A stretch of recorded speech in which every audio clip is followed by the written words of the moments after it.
Hi everyone, welcome to another The Marketing Chinwag. We're here again this morning and we're going to talk about little things you can do after you go live with your website and things and you're building your business just to get traction in those early days, and some tips and tricks, stuff that you want to think about. So I'm here with Matt again, so it's another morning chat. We've not got our coffees with us today, but actually, over to you, Matt. What's the sort of first thing you'd think of when you've launched a new site, you're ready to go, and you want everyone to know you're there? Right, morning, Paul. Morning, everyone. Right, okay. So this is a common thing that I come across because obviously people spend a load of money on this site and you get it, it's perfect to where it wants to be, and then they're sort of, well, what do we do now? What's the next thing to tell? I need to tell people about it. So I've got a list of things we can run through here, which just when you have a new site, you need to kind of get that word out and gain some traction. So I thought we'd just run through these. First one that I always say, which is more your domain, is you need to set up your social media channels. This seems a simple one, but people don't do that, whether they're setting up their different pages or accounts. And I think we talked about on the last chat as well, which is only focus on the channels that you are where your audience hangs out. Yeah, I think that's key. There's a lot of sites I come across where either the social media links are not working or things like that. So just if you've got a new site, make sure your couple of social channels you're starting with, make sure they're linked back, and then you can utilize those straight away, make sure they're all set up fine and that. And it's that whole branding thing as well. Get your image right across the website and the social media, and boom, you're ready to go. Exactly. So the branding and the imagery has to be consistent, doesn't it? Because obviously, if someone goes from your website to your Instagram or to your Facebook, that should almost be a seamless move, shouldn't it?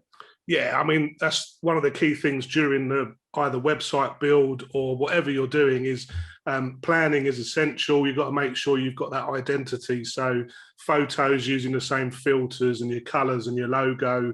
Make sure it all looks the same. Otherwise, people are going to get confused. Yeah. And what about the account names as well, like the URL, the kind of Facebook /business? I mean, obviously, that's a bit tricky sometimes if somebody else has taken the name of that page, isn't it? Yeah, I mean that can be really frustrating, especially if you're doing 3 channels and 2 of them you can get at and the same thing, and then the third one you can't. Yeah. We had this when we started Elevated Online. So it's to try and have the same one across everything. And if possible, make it pretty much the same as your website URL as well. Or if your website URL is a little bit longer, maybe sort of shorten it down and just, but yeah, if you can get the same handle on all the channels that you want to get, then that's much easier. Yeah, try and keep it consistent. That's the best thing, guys. Keep it consistent. Imagery, language, everything. Yeah, and keep your handles as short as possible as well. Don't have them. There you go. It's too long. People won't remember it. Exactly. So that means when he says handle, that means / your business name, but in a short, punchy way. Okay, so next up, we've got Google My Business. Now, this is especially important if you're a local business, and it's something that I see overlooked time and time again. Now, Google My Business is it's almost like a free mini social page for your business, which you can set up. All you need to register is for a Google account. So you don't have to buy anything. You just register for a free Google account. If you've got Google Analytics already set up, or you've got a Gmail account, it can run off that same account. And it's basically just a little local page for your business. So when people type into Google, pool cleaner near me, or plumber near me, or something, a locksmith or something like that, you will notice that when you get a results page, you'll see 3 paid ads up the top, but then you'll get a map below that, and you'll get something that we called the 3-pack, which is 3 local businesses which are nearest to you, who provide that service. Now, if you don't set that up, you are missing a massive opportunity, because it's free. That's all you have to do. You have to go to the effort is setting it up, adding some images, adding some information about your business. And one of the most important things on Google My Business is to collect reviews as well, because the more reviews you get, and the more obviously kind of appearances on people's screens you'll get, and they see you're a trusted trader who's local, you will get more clicks from that. Yeah, totally. Some people miss a trick with that. They've not set it up, or they've set it up and not completed the information and things. And yeah, get all your reviews on Google, and then you can copy them, put them on your website as well. Get all the testimonials on there. So yeah, key tool. Yeah, if you're going to do anything, make sure you've got Google My Business. Yeah, and I say, just going back to the reviews. I mean, I can't say that enough. Like, don't underestimate the reviews, because I see these. You know, when I'm running local searches all the time, I see these 3-packs come up, and you'll have one company that will have maybe 10 reviews, and then the others will just have none. Which means the ones that don't have any reviews will not be clicked on, because they just won't get any clicks, because people aren't drawn to. You know, almost looks like they're losers in the, you know, and people aren't drawn to that. People are drawn to those stars because they're trustworthy.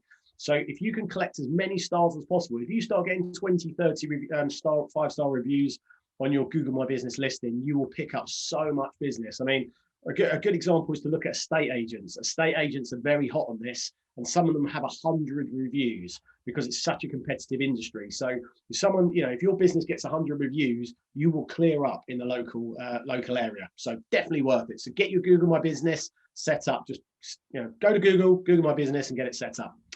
The next thing you can do, so you just launched your new website, you've just launched your new business. What's the next thing you could do? Paul, I'll tell my friends and family, wouldn't you? Yeah, straight away, you got to let everyone know, oh, my new website's going live, or my business is ready to go. I'm launching, you know, and here's the details. You want all your friends and everyone else to be shouting about it as well. So why not utilize them? They're there. Get them to share it out on their Facebook or whatever. Every little helps, as they say. So yeah, take advantage of friends and family. Exactly, and you know, we live in a connected world these days, and you just don't know who's a friend of your friend or whatever. I mean, Paul and I do a lot of networking, and you know, we don't get a lot of our business from the people we network with. We get a lot of our business from the people that they network with outside. So they know people, and they know people, and so on. So don't underestimate the reach of your friends and family. Next up, partnerships with local businesses, and you know, we call it outreach in our world, and it kind of mixes a little bit with local PR as well, doesn't it? Yeah, and obviously getting alliances and setting up stuff and getting to know them and building relationships locally, backlinking to everybody, because obviously backlinks will be fantastic as well on a new website, build you up with Google. So yeah, the more people you can link in with and get to know and have them spread the word about you, and you can do the same for everyone else. So yeah, I'd stick it local and just build connections with other businesses around your area. Yeah, and whether it's local online events or offline events, eventually, once we sort of get back to normal, all these things are important. So think about what other businesses could complement your own business. And in some instances, it's competitors as well. So don't be scared off by competitors, because sometimes competitors can be your best allies. Like in my line of work, you know, sometimes there is crossover with other people. There's not so much crossover with Paul and myself, but we work together very closely. But I work with lots of people in the SEO world, and I love getting in contact with them, because there are some projects that I don't really want to take on because it's not fit for my business, and I can pass it to them, and vice versa. So it's worth thinking about, you know, what would complement your business, because the more people you know, and even, as I say, even if you have a competitor that turns into a bit of an ally, it also means that you can work on things together and get more reach. And it's just worthwhile, isn't it? Yeah, totally. And you don't know everything, so you can always ask questions, and you bound ideas off each other and things like that. So yeah, it can be a really good partnership. And yeah, like you said, don't think of it as competition. Think of it as kind of collaboration and helping each other out. Yeah, plenty of opportunities out there. Okay, next one is more kind of your arena, I would say, is get involved in online networking. Yeah, so when we're saying online networking, we're kind of meaning everything in terms of Facebook groups, LinkedIn groups. Look at your LinkedIn contacts and reach out to them, put some posts out about your new website, and maybe you'll get a bit of conversation going on that. Perhaps ask people's opinions. What do you think of it? Or think of my new business and stuff like that. So type into your local business communities and even your local village or town, stuff like that. So interact with them first. Don't just drop in there straight away and start bombarding, here's my new website and these are my products. And you need to get sort of get known within the group if you've not been a member sort of previously.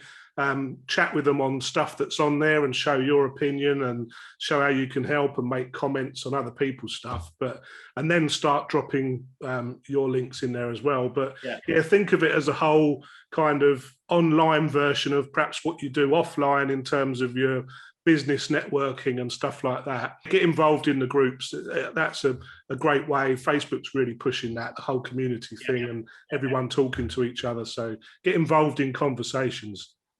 Yeah, and again, think about what sort of groups and what sort of areas complement your business. So say, for example, if you're selling health foods, you could get involved in the kind of the mindfulness groups. You could get involved in the foodies groups. You could get involved in the exercise groups. You could get involved in local groups. So there's lots of different ways and means you can get in front of the right audience, because there'll be lots of different people in different different groups who are looking for what you're potentially selling. But it's important what Paul said is don't go in there all guns blazing and tell everyone how great you are.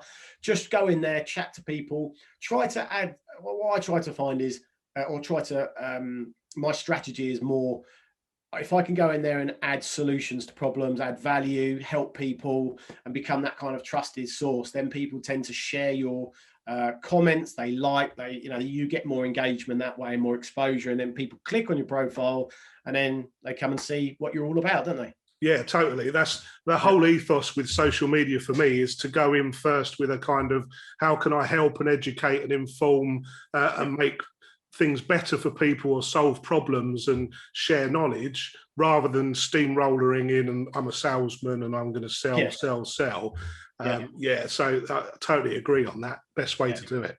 And it's all about consistency as well, because it's not going to happen just in the first week. So don't go in there and go, one day a week for the first week and then think, well, this isn't working. You have to be consistent. You have to you have to turn up.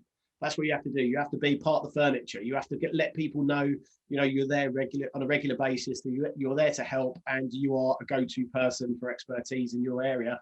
And then you'll start to gain a bit of traction. Next up, we've got offline networking. Paul, you're an old pro at this one. Yeah, so I got into networking years ago when I had my freight company, and I really enjoyed it from a personal level. Business-wise, wasn't great because obviously what I did was probably not what a lot of the people were looking for, and probably a lot of the groups that I was at were not right for that business. So, yeah, find the ones that fit with you. It's for me, I don't know about you, Matt, the whole thing's, it's the people in the room and how you sit with them. Are they your kind of people? It's not necessarily that they're all straight away potential customers and going to use you. It's more about, do you connect with them? Can you build a relationship, become kind of business friends as such? But yeah, there's so much out there. It's kind of do your research and find maybe ones that have got people that you could probably align with straight away. Yeah, I mean, just to let you guys into something, Paul and I are a member of networking group BNI. You might have heard it, you might not have heard of it. It's like a global network. Now, BNI has got a networking group in a lot of different towns, in the UK and all over the place, basically. But the beauty about BNI is it is actually very structured. The way it works is people are targeted, or you are targeted as a member to make referrals and have one-to-ones. And the key thing about networking is about knowing the person. Like I met Paul through BNI actually, and it's it's great because we haven't looked back. We've done loads of things together, but we have regular updates, one-to-ones, phone calls, and it's the same with some of the other members as well. We're always having these one-to-ones. And the more you know about someone, it might take the fifth one-to-one, but the more you know about someone, the more business they're going to be able to refer to you, because they know you as a person, a bit like your friends. You make them your friends as opposed to just kind of somebody you speak to every 6 months. And, it does pay off, doesn't it? Yeah, totally. And the whole thing, again, it's don't expect instant return. You're going to have to go to a few meetings. You've got to get to know people. So I kind of mix it up. I've got the BNI thing in the morning, and I've got Enterprise Connections, which is another morning one, but is fortnightly, so it's not quite so intense. And then you've got the sort of daytime things as well, so like Network My Club and Business Junction and stuff like that. And there's plenty. There's websites as well about finding networking in Surrey and things like that, where Yeah. they'll list out all the things that are local to you and you can pick and choose. And there's free stuff as well. You've got to show up, you've got to be there, and you've got to be consistent.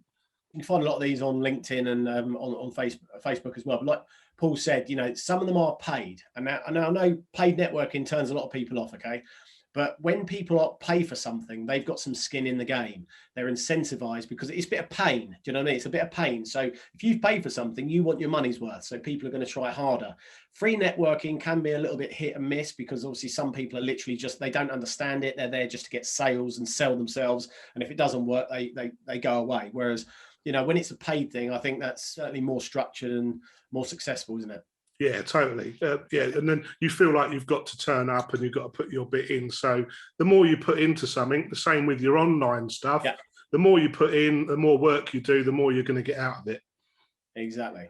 Okay, just a few more left. So next one up is niche chat forums. Now, this is a little bit like the groups kind of thing we talked about going on, the online networking. It kind of is a similar thing, but it's one thing that I'm very active on. I'm very active on the UK business forums because I think it's a great forum. And there are lots of niche forums around that are outside of social media that are still fairly active. And again, you can generate a lot of business through these if you put the effort in and really focus on helping people as opposed to selling. Yeah, same sort of thing. That UK business forums and stuff is really good. You can dip in and show your expertise on topics. But again, it's that whole ethos of helping first and trying to solve problems and show what you can do rather than going in there and selling. So no matter, I think the one thing out of everything we're talking about is kind of don't be pushy salesy, don't be that person that goes to a networking event and shoves a business card straight at someone before you've even spoken to them. Always use that, no matter what you're doing, just try and help first. Yeah, exactly. Okay, next couple is kind of interlinked really, is looking through, it's basically looking through your old contacts. So whether that's email or whether that's LinkedIn, you'll have loads of connections and loads of people that you've emailed in the past through business for one form or another. And it's worth, looking through these, isn't it? And seeing, who can help you out and who you should tell about your new business. Yeah, definitely. You might have someone you met at an event or you've known from previous, and now you've got a new venture maybe, and they don't know about it. So reach out, tell them about it, catch up, see what they've been doing. Same with LinkedIn, go through your contacts, but then start looking at your second and third contacts through them. Who do they know? And maybe they might have someone on their list that could be your ideal collaborator or your ideal customer. So kind of reach out, maybe try and connect with them and things like that. So yeah, there's a bit of I'd say try and do it manually. There's tools you can use for messaging people and that, but a lot of that just puts everyone off. So always try and be personable. Okay, and a final one here is on my list is focus groups. I've had fancy, when people start new businesses or even before they start new businesses and they come up with the idea, focus groups are a really important thing to do. Market research is a really important thing to do because it gives you so much feedback. In my experience, it gives you so much feedback and you find out things that angles about your product or service that you didn't even think of yourself. And it helps you create a kind of a, I don't know how you feel, Paul, but I think it helps you create a better offering. Yeah, totally. If you've got, you could get an idea from someone, like you said, something you hadn't thought of or a different take on something you're doing. You could even take it to the extent, if you're thinking of doing something, is put a little poll on your Facebook or something like that and ask your friends, just put 3 or 4 questions and a few options for each one. You'll probably get some great ideas from sources that you didn't even think you would get a great idea from. Yeah, there's a brand I worked with a few years ago called Take Luggage. Great business, look it up. And what we did is it was business luggage, luggage for business travelers.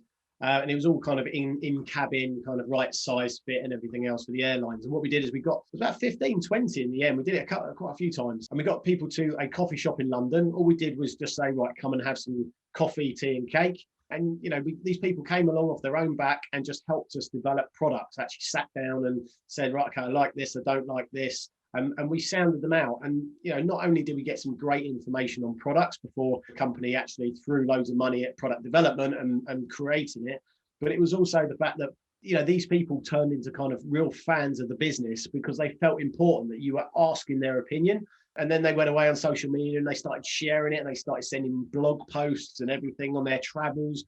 And it's a great way of just actually, if you give people the time of day and involve them in your business, you're going to get, good rewards. Yeah, I love that. The whole thing, making people feel part of it, like they're sort of part of your family, of your company. Yeah, I love that. I think that's a brilliant idea, and that should be done more. Yeah, oh, definitely. I mean, big, that's the thing with when you're a small business, you're agile, you can do these things. Big corporates don't really make people feel special. Yeah, they have these VIP emails that go out and stuff like that, but all they want to do is sell you something. There's the small business element is, really helps you to kind of be quite intimate with your customers and learn more about them. And if you make them feel important, they'll love you and do your marketing for you. Yeah, exactly. It's that whole side of it where a lot of bigger companies, always the special offers are always for new customers, and existing customers kind of get forgotten. And I think that's bad, really. And I think a lot of people feel the same, that you should have deals for your existing customers and stuff. And you want to keep them, and you want them saying how good your services are and how they feel really sort of appreciated as a customer. So yeah, keep them as part of the family. That's it. And they'll be loyal to you. So good stuff. All right, guys. All right, Paul, that is everything. So I'll just quickly run through this list once again. So when you've got your new business, your new website set up, you need to set up your social media channels. You need to set up your Google My Business because it is free. Tell your friends and family and get them to share about it on all their social media channels. Think about local partnerships and building those relationships with obviously complementary businesses and competitors, and then also looking at local PR. Get involved in online networking, so thinking about the different groups on LinkedIn, Facebook, those sorts of media channels. Offline networking as well, so look at the likes of BNI and those other kind of localized networks around you. Niche chat forums. Think about, are there any sort of chat forums that talk about specific areas related to your business? Look at your email contacts and your LinkedIn contacts of the past, because there'll be loads of gold in there hidden away, and there's bound to be somebody who can help you get the word out and tell other people about your business. And the last one was focus groups. So get people involved in your business. That was a long list, but we got there in the end. So we hope you guys found it useful. Paul, where can people find us? So for me, website is elevatedonline.uk, and social media, most of it is just Elevated Online, apart from Instagram, which is Elevated Online UK. Or you can drop me an email. It's just paul@elevatedonline.uk. And my website is grasshopperuk.com. You can ping me an email at matt@grasshopperuk.com, and our details are obviously on our websites as well. So thanks very much for joining us, everybody. Paul, anything else to add? No, looking forward to the next one. It's really good. It'll be number 3. Yeah, good stuff. We'll crack on. So thanks very much, everybody. Look after yourselves, and we'll see you again for the next one. Take care. See ya. Yeah.